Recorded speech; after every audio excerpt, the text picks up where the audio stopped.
Hello there, you filthy swine. It's literary as feck. With me, straight out of Scrubs, Clive Davis, and him over there, who, yeah, he looks like a nice guy, but he will not allow you to spill a single drop. What's your name, sir?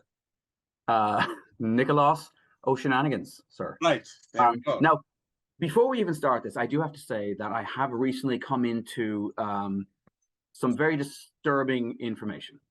Right. I'm assuming that this might be more disturbing than what you were telling me off air before we started. No. Oh no, probably not. Right. But we'll. Yeah, no. But no. yes, mum's the word. So yes. So, I mean, I'm sure, like myself, you've been assuming all along that you have been living in a quote unquote real world, right? A place of flesh and blood and of experiential experiences. That's a great turn of phrase there. Experiential experiences. Yeah.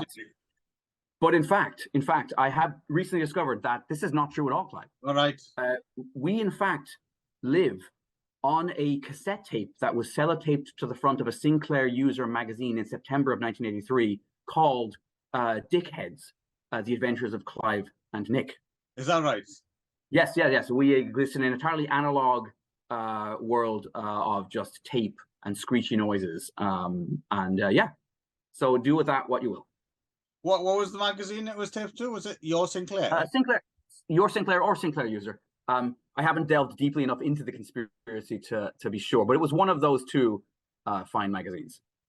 I have lost the cassette case that it came in, so I've only got the actual tape. Sometimes I remember they didn't even have a case. No, sometimes they didn't. just tape. Yeah, which you had to rip off and destroy the cover. Yes, yeah. They were simpler times. Apparently there's a ton, so I for some reason was looking this up just now.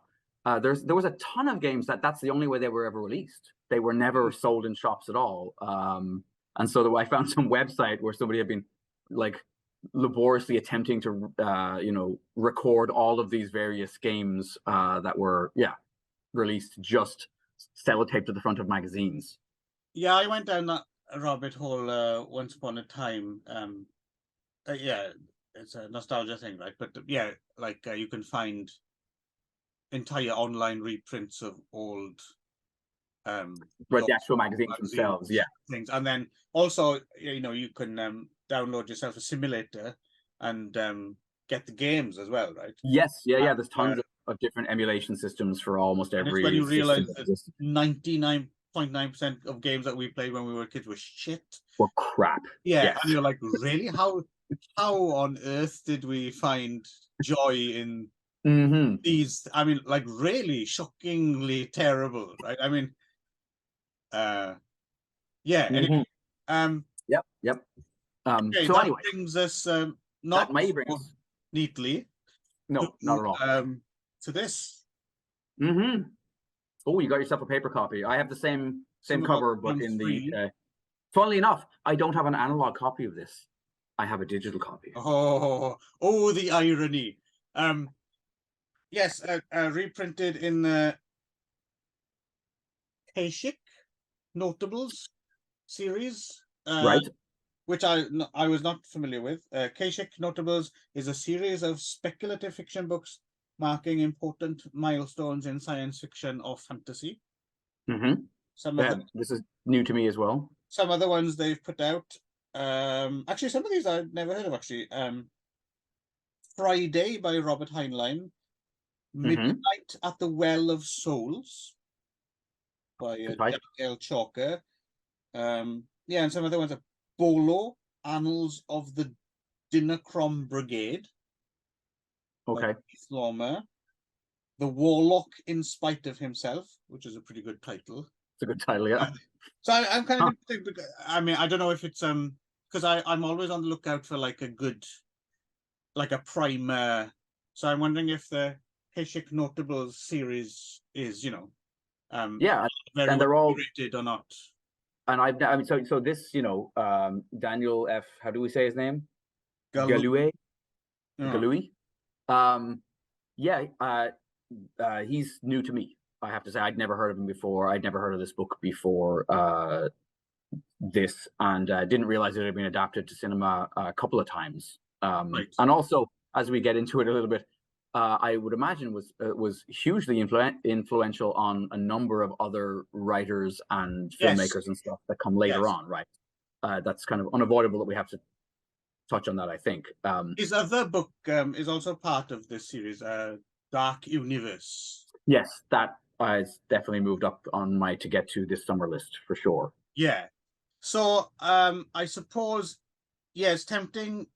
You know, I suppose we should just talk about what the book is about briefly first. Yes, spoilers. Please, yeah. Please. Well, okay. I'm going to say that. Would you recommend before we send people away to go read it? Would you? I would recommend it. I like this book quite a lot. So yes, okay, yeah, good. I would recommend. So yeah, go off then. Yes. You go off and read it. Turn the dickheads off, and come back after you've read it. And yeah, it's interesting as well because the cover also has this thing at the birth of cyberpunk on it. Mm-hmm. But it's interesting. We'll get into this. And does he also have the introduction by Richard Schwedick as well? No, mine has an afterword by Mike Resnick, okay. but I don't think it has. No, it doesn't have a. It doesn't have a forward. But what's kind of interesting about it as well is and it's an element that they kind of ditched in both of the film adaptations to say, yes, it is one of those simulated reality books, but we'll get into this. It's not necessarily the first of its kind, or you know. No. But it's interesting. There's a certain element of it, though, to do with I guess advertising. Yes. Which seems very, very prescient of yes algorithms and stuff like that, right? Yes, absolutely. Yeah. Which is funny, again, like that in and of itself, like which of the, I mean, I think it's, we can't avoid talking about Philip K. Dick when talking about this as well, right? Because they would have been contemporaries. I mean, in fact, the book that this is often kind of paired with is Time Out of Joint. Which I'm currently reading, actually, on the strength of, I'm around 3/4 of the way through because I'd never read Time Out of Joint before. Okay, I read it some years back when I lived on the reserve, and it's funny, I was trying to think of what it was when I was reading this, and then I was like, oh, it must be the Simulacra, right? But it's not. No. And I was like, well, wait, was it Martian Time Slip? But it's not. No. It is Time Out of Joint. Well, we'll get to this as well when we talk more broadly about this, but yeah, I've got a few things kind of to say about how this related to Philip K. Dick, actually. And okay, so right, we'll hold on. Yeah, we'll jump into this specifically. So yeah, so this is so this is set in a near-ish future, right? Yes. Yeah. It's a future world where a few little giveaways that are kind of quite nice, like the there's been an amendment against smoking, but this book is written in 1964, right? You know, and there's the Clean Lungs Brigade or whatever that they're called, and you have to go to like a smoke easy, to which is, you know, I mean, it's true, we are in a way kind of there. I mean, certainly in North America, you can't really smoke anywhere anymore. But yeah, and there are I mean, it's interesting, there are SF trappings. I mean, there's talk of like these kind of conveyor belts, I guess, like walkers, and hover cars, and one of those things that slightly annoys me about science fiction sometimes is I thought this is a good example of it, right? Is where is it? You're gonna mention Equitoast? Yes. That's amazing. Yes, exactly. I wondered if like me that jumped off the page, like after he left, I munched on the corner of Equitoast and swallowed some coffee, and I'm thinking, just eat some fucking toast. Like So we don't need space toast. Science fiction toast. That's interesting. We both picked up on that. Oh, that was unavoidable. I think I can bookmark that page. Yes, What the hell is Equitoast? Yeah, that's sci-fiing up things that don't need any sci-fiing up. Yes. It reminds us an old bit by what's his name from Mr. Show, not Odenkirk, the other one, David Cross. Right. We talked about how, like, he, they would try to hip things up in ads that don't need to be hipped up.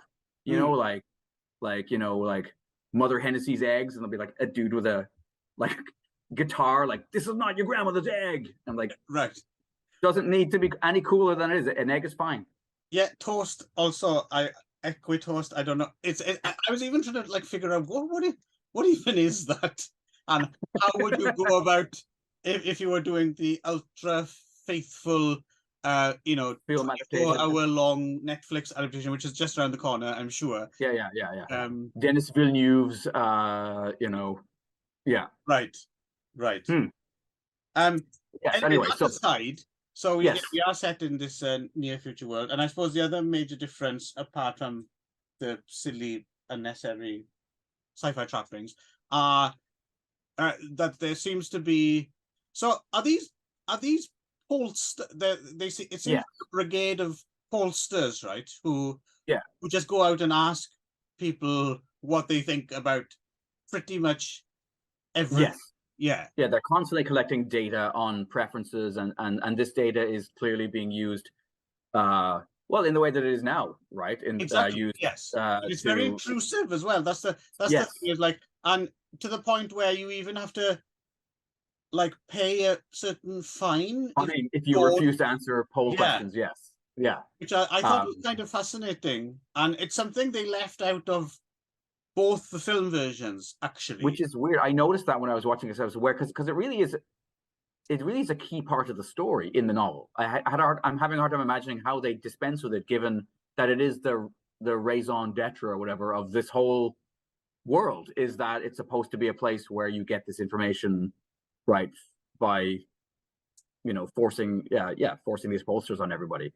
Yes, and so to that point, meanwhile, there's a corporation who have approached this kind of data collection from another angle, right? They've kind of created basically a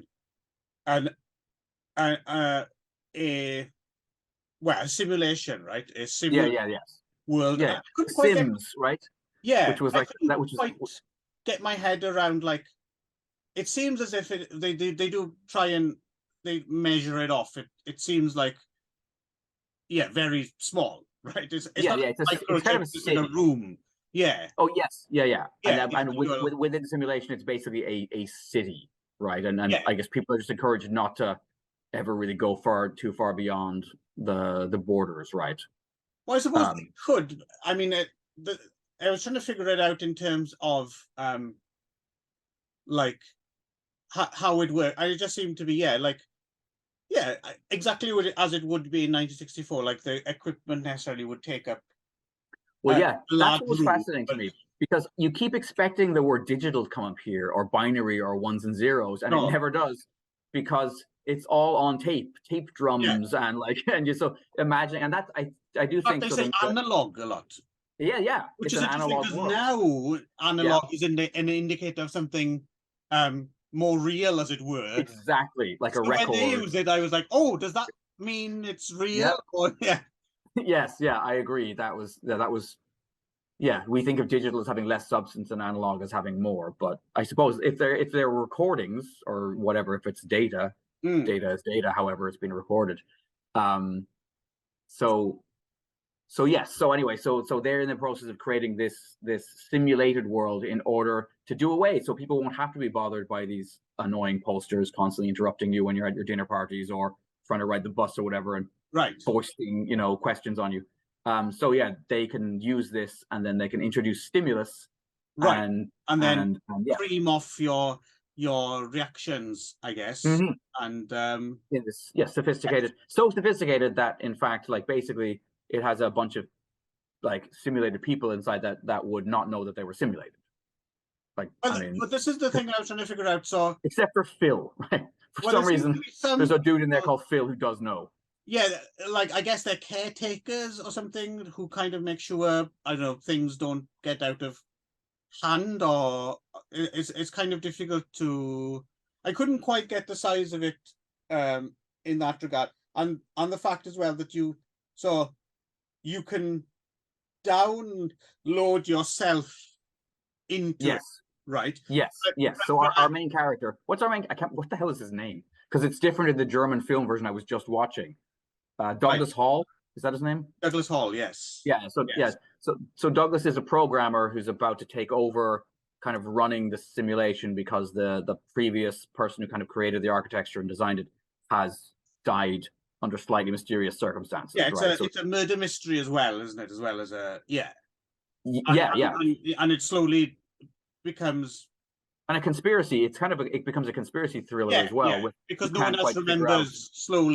no one else remembers this guy and other characters and things that happen to be like, what are you talking about? I've never heard of that. As if they've been like plucked out or something, erased, right? Right. Or at the beginning, you get our main character, Douglas, gets very paranoid because he's not, because he has a boss who's very much a industrialist corporate type who Right. sees this new simulation as being a path to like political power, right? He's like, this is a Yes. great way that I can test out ideas in this little world, and then I can become, like a almost like a he seems like he has designs on being a dictator, right? And In the real, annoying as the world of pollsters is, I suppose it's preferable somehow. So they're kind of fighting back because this simulation. yes, yeah. Well, it's their job. Like their livelihood Yeah. is annoying people, and then yes, they're concerned that the simulation is going to put them all out of work. And so yeah, I think it is important that there is this moment quite early in the book where he gets this idea. Somebody shows up at a party and tells him like, "Oh, you know that you're the guy you're taking over from, the guy you worked with, like he came upon this incredible revelation, and he may have been murdered." And that's the point. He kind of looks away and he looks back, and then this guy has vanished.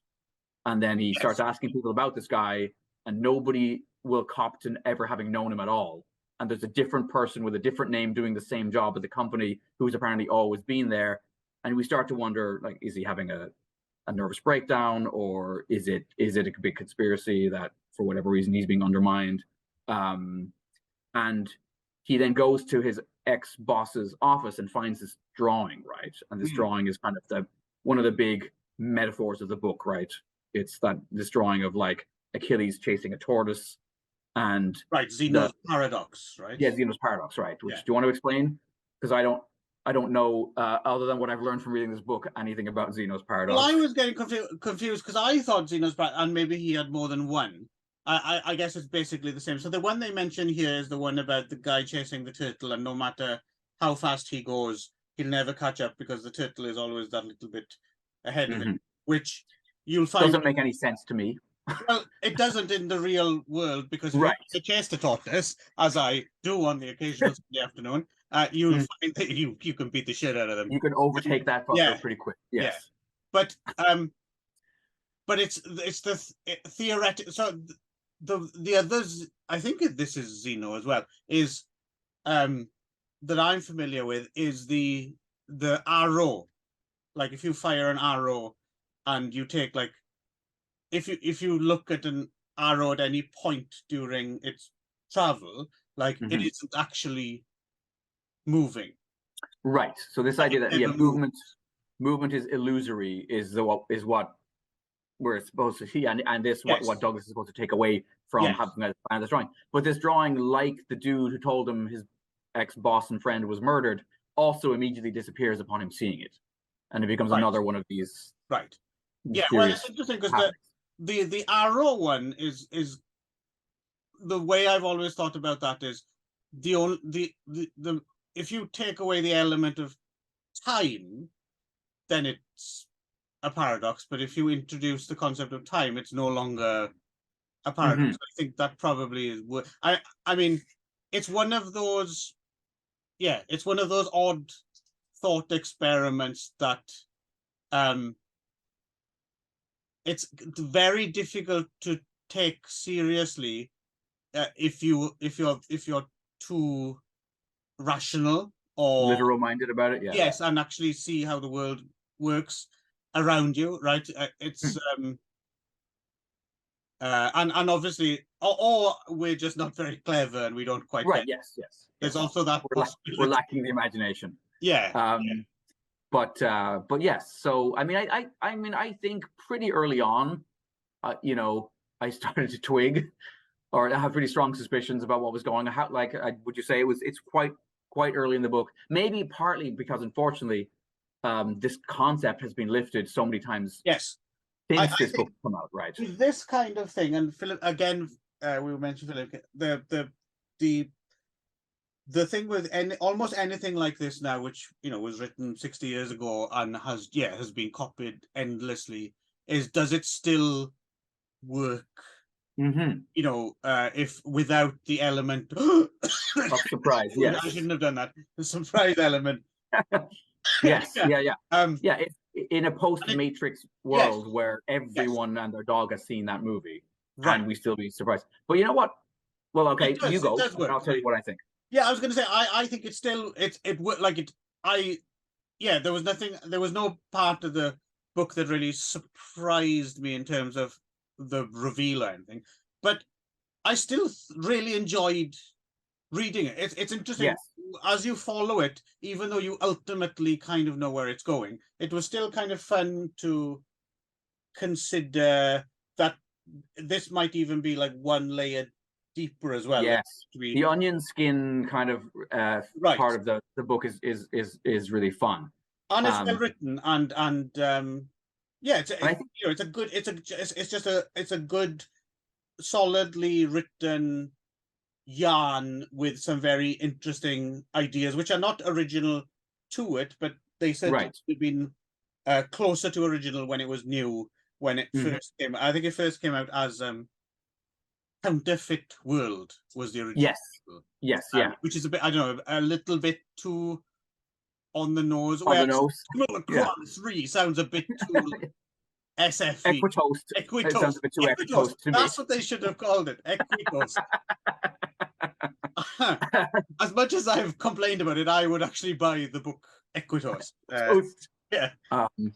But I was going to say that I think that a really smart choice made, and in this way, this is where it reminded me of Philip K. Dick, because I think he does this structurally too, by introducing two other possibilities very early in the book. One is that our main character is suffering some sort of nervous breakdown or mental break, right? And secondly, that maybe there are actually hostile forces within his own world working against him, right? So you've got the conspiracy piece, you've got his own mental processes, and then this third high concept science fiction thing, all working together. And so that I thought was smart, because it kind of, there were parts even a bit later on I was like, am I wrong?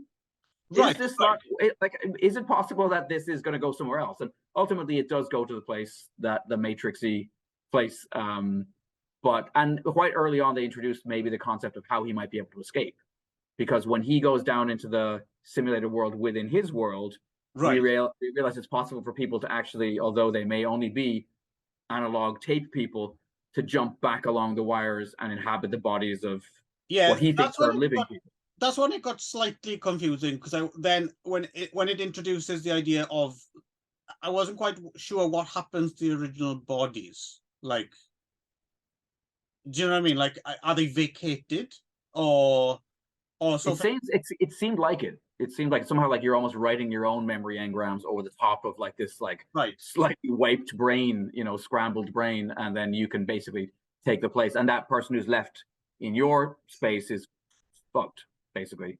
And then I think, okay, so I mean, I suppose we, like we'll just everyone's guest who's watched this, yes, our Douglas does realize at a certain point that, oh God, I am in a simulated world, and that this world. So, and in fact, that's clever. The whole idea that they're creating this simulation within the simulation is what pisses off the people in the next level above, who are like, hang on, we need those people, annoying people, to get information. If you create a simulation of that, we don't have access to that data, and it makes your world redundant. And so we maybe is the concept that if you create this world in your own image, that they'll inevitably come up with the same idea, and then Yes.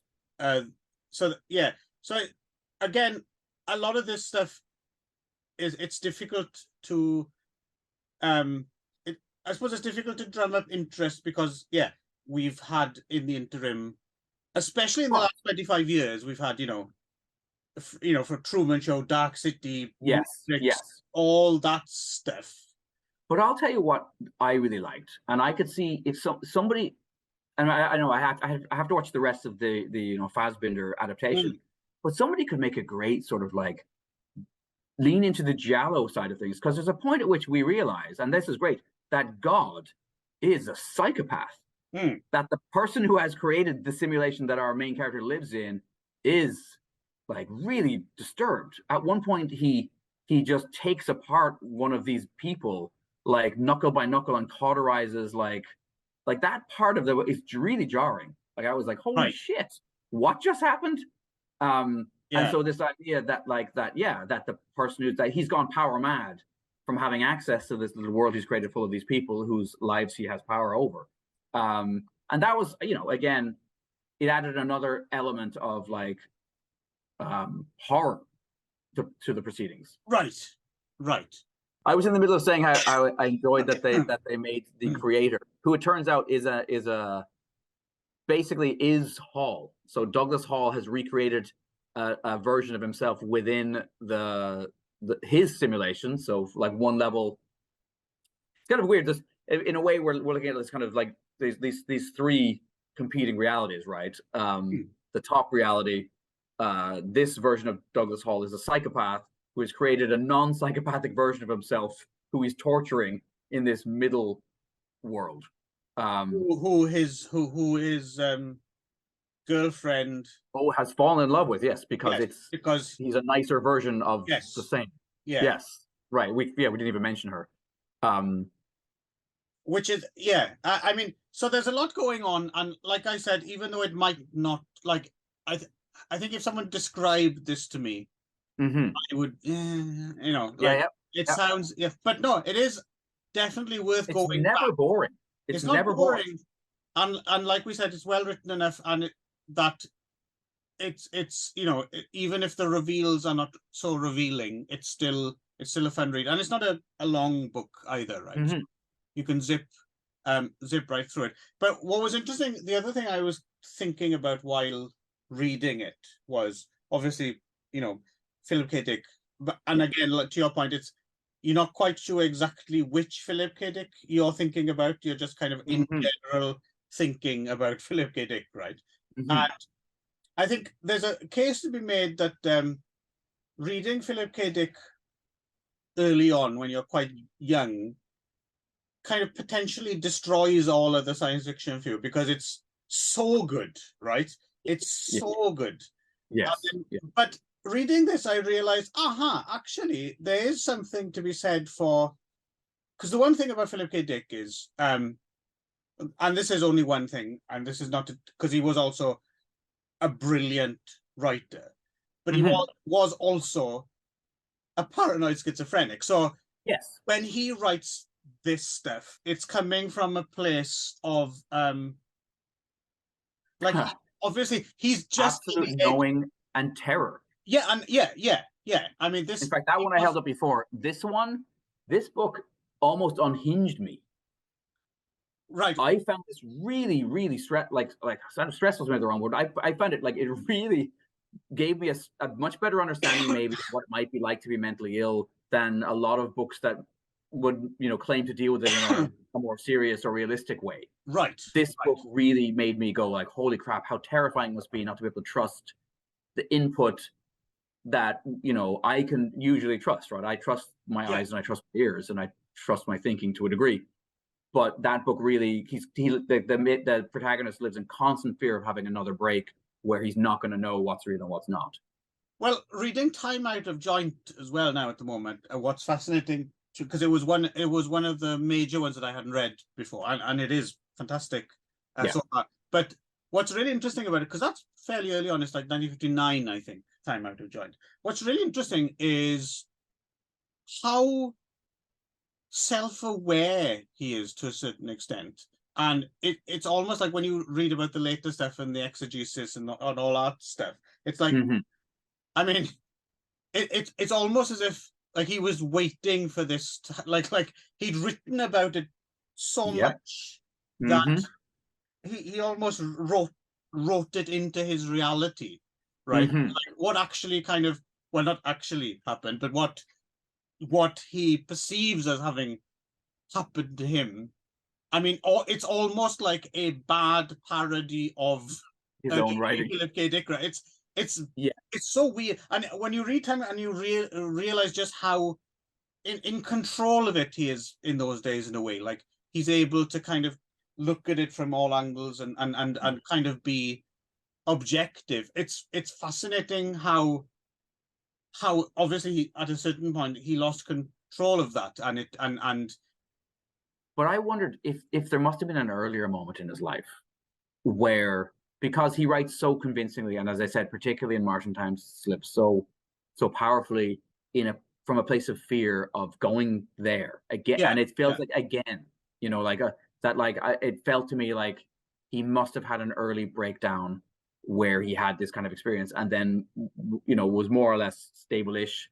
I mean, I think he was always conflicted. It always, you know. Yeah, I think so. Yeah, struggled with relationships and the rest of it, right? Yeah, and the whole thing about his, you know, the twin sister who died, and that's very important, isn't it? But it's interesting to me how you tend to think of these things in terms of binary, almost like, but it's like it's like it's like tuned in and out or something. Like it's fascinating, and how, because when I suppose it's similar to addictions as well, I suppose, in a way. Like if you know you have an addiction, that doesn't necessarily mean that you can control. You're not gonna. Yeah, absolutely. Yeah.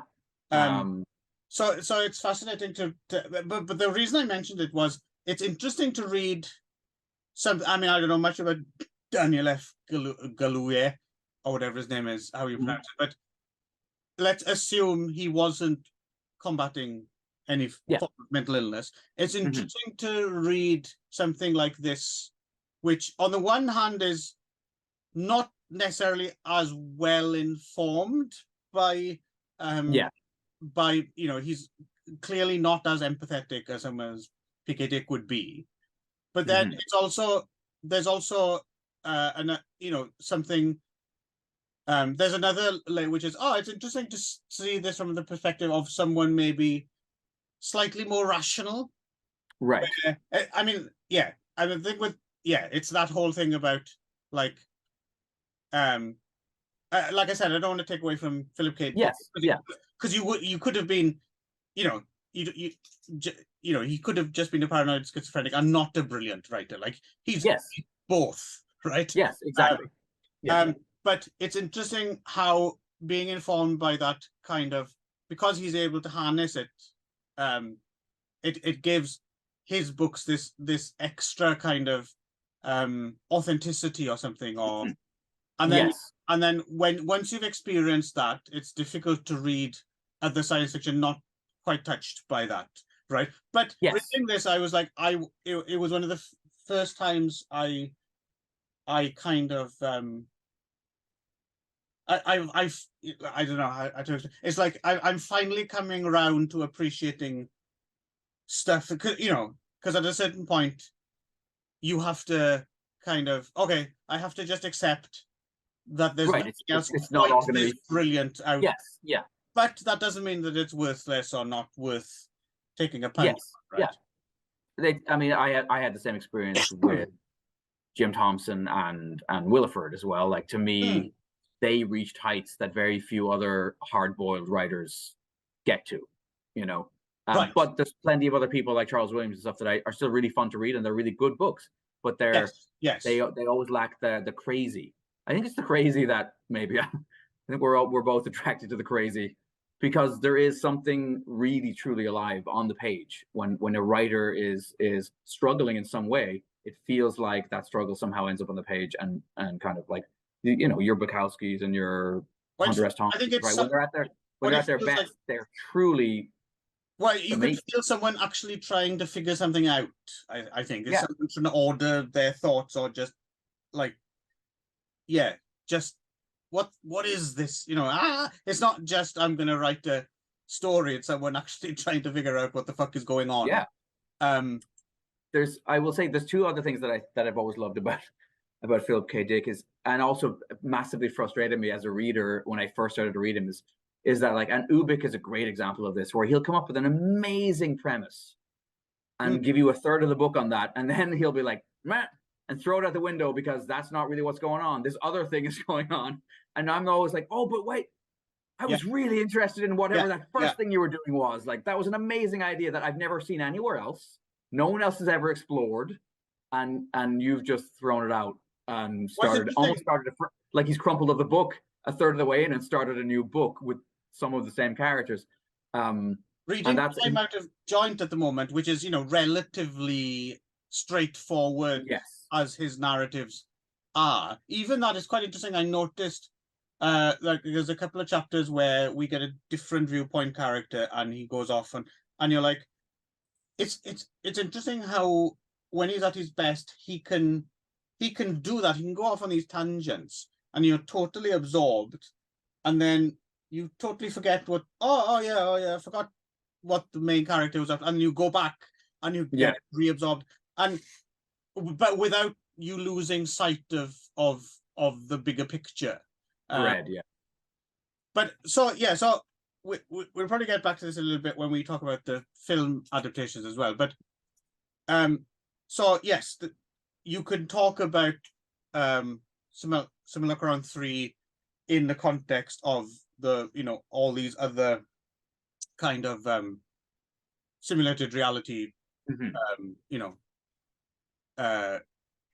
it's a genre almost in a way, isn't it? Yes, and it's funny, I said that I was going to send you something and I never did, but there is an episode of Rick and Morty in the second season, which I'm sure must be a very direct, like whoever wrote the script, you know, did a comedy version of this. And but it has the onion skin thing of like within multiple layers, you know, of kind of going down into this. It's played for laughs, but it's actually quite good. It's worth. I'll send you whichever the episode number is. It's got Stephen Colbert in it as well. But anyway. What I was going to say is, there's something even more specific. So yeah, the two things that came up a lot was Time Out of Joint and Frederick Paul's Tunnel Under the World, right? The short story from which I haven't. Well, you can find it online, 954, sorry. So I read it, and yeah, it was quite a revelation, actually, because if Daniel F. Galouye was inspired by, I think it has to be Tunnel Under the World, specifically, because it's not just the simulated, there's another reality where I can speak properly. Oh, okay. Yeah, I'm looking. And you're nibbling on a piece of Equitos, I assume, in wherever that is.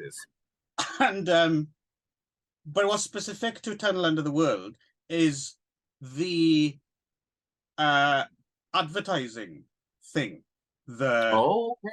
Yeah. So again, spoilers on that, but there's a definite direct line. Okay, interesting. Kind of, yeah.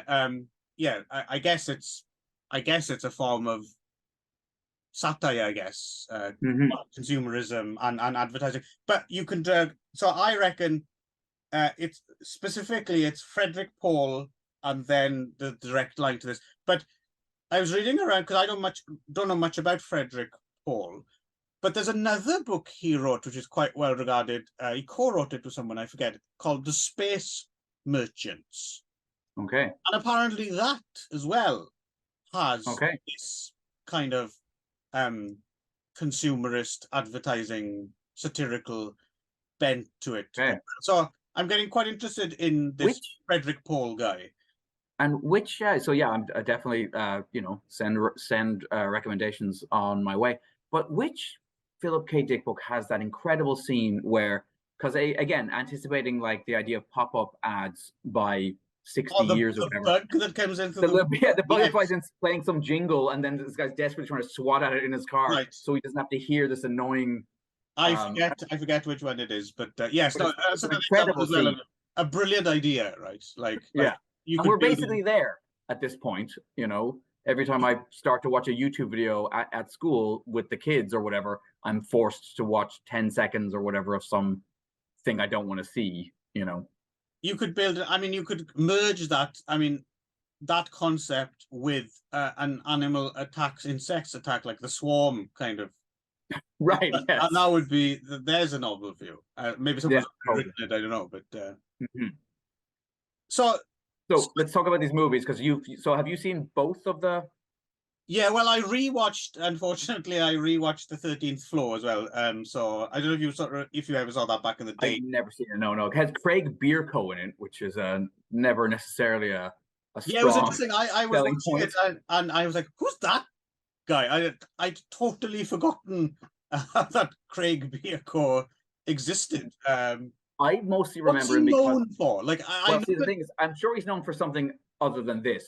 But um, when I was a teenager, he was cast as the Dave Lister character in the American remake of Red Dwarf, Oh, okay, all right. which was never picked up. Like they did the pilot Yes, or whatever. I think I've seen it. It's pretty terrible. It's yes, yeah, He was Lister. yeah. That he so they made. The nearest to Craig Charles they could find was Well, I mean that the joke is I think maybe Danny John Jules called it like White Dwarf because none of the actors were black. I mean, whereas half of the original cast is in the British version. Is it just because his name's Craig? I'm guessing so. They were like close enough, and he was much more a handsome leading man, jawy kind of American, yeah, Yeah, much more Bill the Galactic hero than Dave Lister. Right. But yeah, before that came the Fassbinder, the World on a Wire 1973 miniseries, two-part miniseries, which is about. I'm enjoying it so far.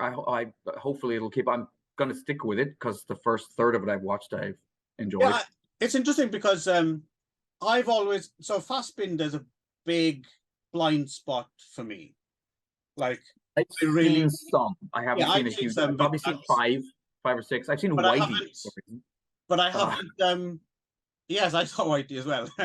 But I needed to find because it seems like someone you get obsessed with, isn't it? Like yes, you go through your Fassbinder phase. Yeah, and I've never quite had one. So I've always been looking for an in, and oddly enough, because this is a relatively obscure in the Fassbinder canon, yeah. But I've always fancied to watch this, and this was kind of my excuse to watch it, and it might have worked because I enjoyed it as well. And all the actors are good. They're all weird Germans, and it's very mannered and weird in German. Finding faces, right? That's something he was really good at. Uli Lamel's in it as well. Yes, but the main guy is Klaus Lovitch, and it's interesting to I mean, you maybe don't want to ascribe to too much just because you know of the man, but there's something very refreshing about World on a Wire because the way it looks as it at its main protagonist feels very homosocial, doesn't it? It's about to like any minute now he's going to go and visit the mine shaft or something. Yeah.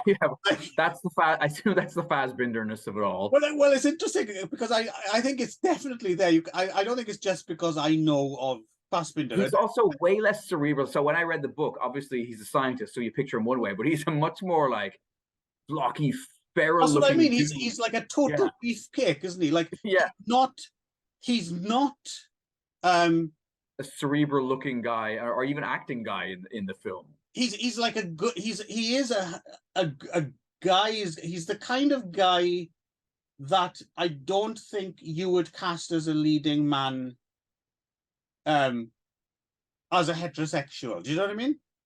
Okay, right. He's got that specific manly kind of like, because he's not. So you're saying he should be wearing dungarees and like a neckerchief, but like he's not hunky. He's not hunky at all. He's like beefy, and he's a like, bear. There's nothing there's nothing effeminate about him as No. well. Oh god, yeah, no. He's chiseled out Yeah. of like cigarettes and pork somehow, Right. Like doubly, and like he's the widow's type peak. you'd want to be reamed by while he's beating you up for being gay. Right. You know what I Yes. mean? Yes. Yeah. Yeah. Of course. Who wouldn't want that experience? And if you have a SIMULACRON, you can actually enjoy it. So, but it is interesting. And yeah, all the weird. There's all these bits where they go to like these clubs and things, and yes, which are not really well, which are singing their pants and everything. Okay, yes, this is very that's the Fassbender. Yeah, and all the weird little touches, like people on swivel chairs, and just yeah, there's a lot of weirdness, but not over. It's just a little bit off, like especially for television. You can imagine people like, "What's this?" Now in 1973, like, yeah, so yeah. I find it fascinating from that point of view that it's Fassbinder kind of being allowed to work in television, and he's not going full on. But he's just. But how much science fiction? I mean, because a lot of what he did was more kind of social realist or like I think this is the only parody kind of stuff. This is the only full on, yeah. And that's what I like about it is in the same way as something like I have a thing for this is just maybe just me, but I have a thing for things that are only just about science fiction.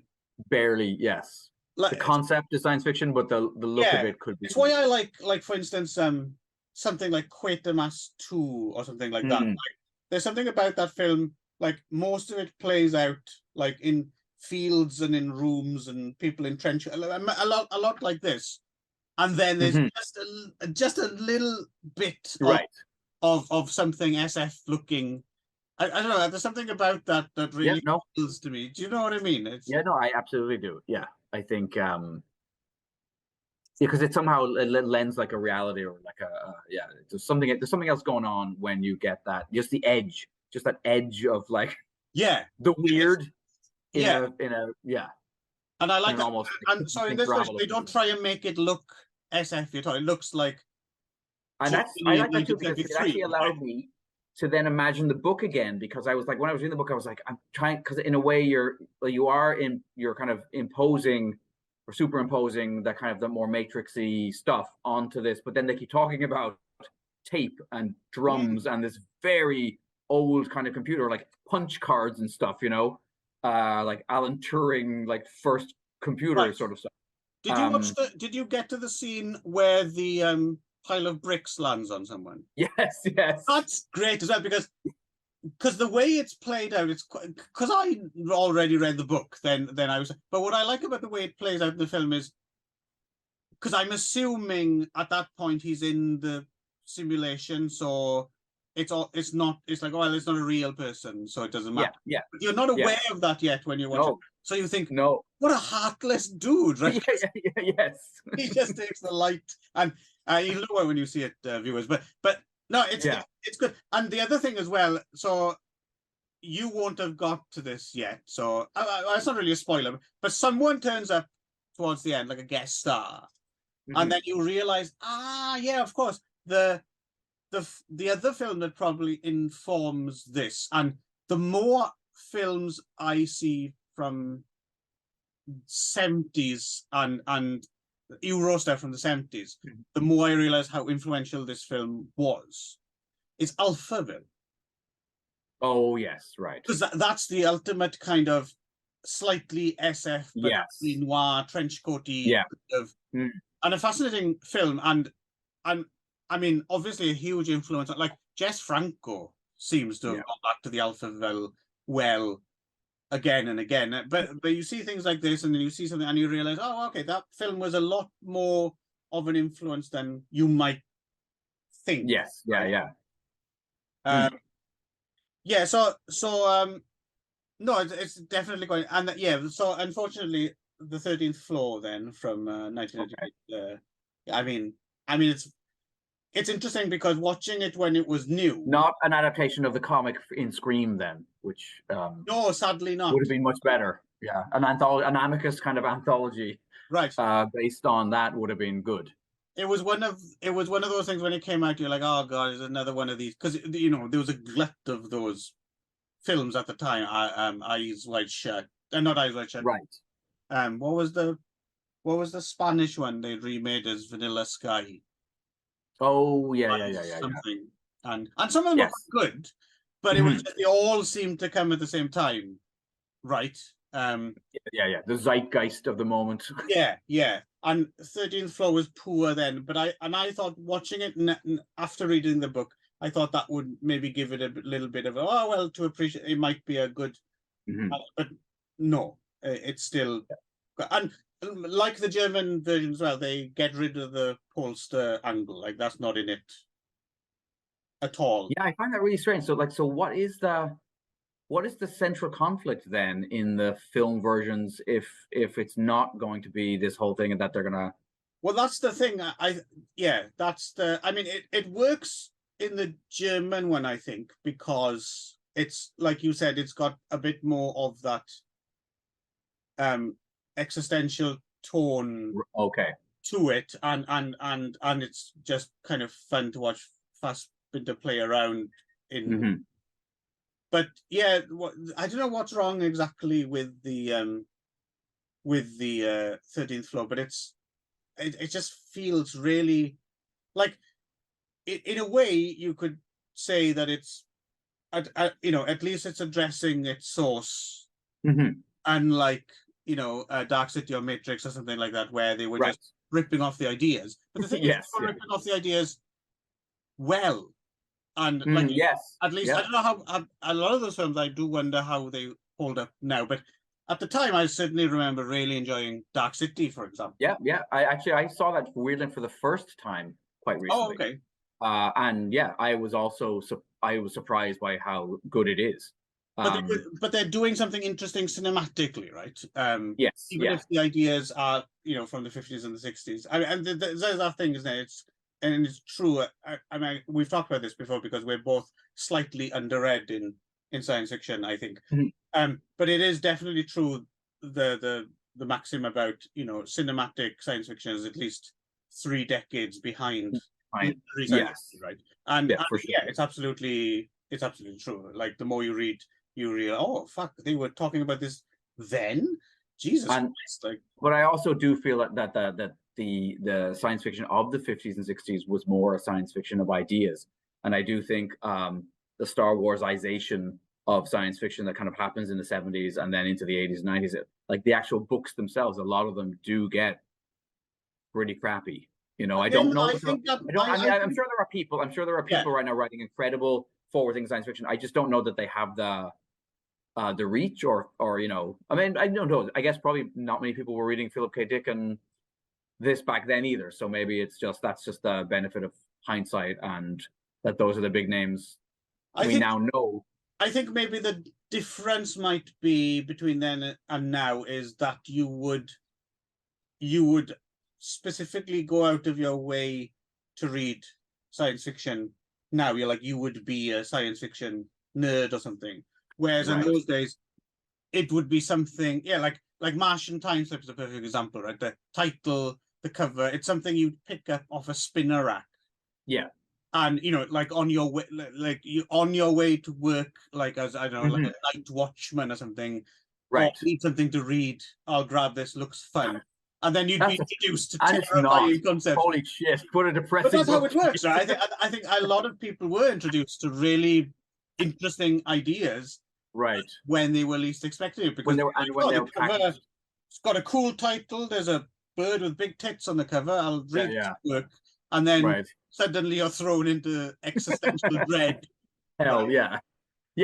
Again, a lot of those Jim Thompson gold medal, gold key kind of things. Yeah, that would have been the same thing. You would have been like, what am I reading? The main characters just castrated themselves at the end of the book. You were after a bit of titillation and sleaze, and then you're just pondering the nature of your existence.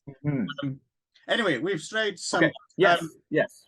So so my takeaways are: don't watch 13th Floor, watch World on Wire, read the book, and also read Frederick Paul's Tunnel Under the World. And Will do. Philip K. Dick, read everything. No, not to you. I mean in general. Yep. But and read Philip K. Dick, but Yes. don't overdose. Yes. Because there is other stuff worth reading, and Mhm. it can get a little overshadowed by. It's funny. There's a late book by him called Dr. Futurity that I really like, and it's one that I never hear anybody talking about. But that's a Philip K. Dick book that I have read a couple of times and always enjoy. Well, I was thinking we might, because I don't think we've ever actually talked about a Philip K. Dick book. We have. But I was thinking we might do, because it's atypical, as are we. What's it called? Confessions of a Crap Artist. Oh yes, yes. I don't think I've read it. No, I haven't. Yeah, I don't think I have. Yeah. And there's a film adaptation of that as well, isn't Okay, there? awesome. So there we go. Put that on the calendar. Alrighty. The other thing I did stumble across, just because apparently there's a adaptation of, I think, Tunnel Under the World that was made. So apparently there's an old radio series. Okay. X-1, which I had never heard of before, but just looking into it, it seems to have people in the know seem to consider it like one of the very finest vehicles in any format, television or that kind of science fiction ever had. Apparently, was this X-1 where they would dramatize, I guess, a different short story each week. So I'm kind of a little bit curious to find out more about this X-1 show. Okay, I'll take a look in the usual places and see. I do know if it's easily findable or. I have no idea. I didn't have a chance to. It was just something I noted down. I'll take a look because interesting enough, sometimes places that I go to find films also are good places to go to find that kind of stuff. So I'll take a look. Okie doke. All right. Right. Yes, we shall be back one day. Yes. About something else. There we go. Yes. That's a hell of a trailer for you. You can't wait. All right. Take care, folks.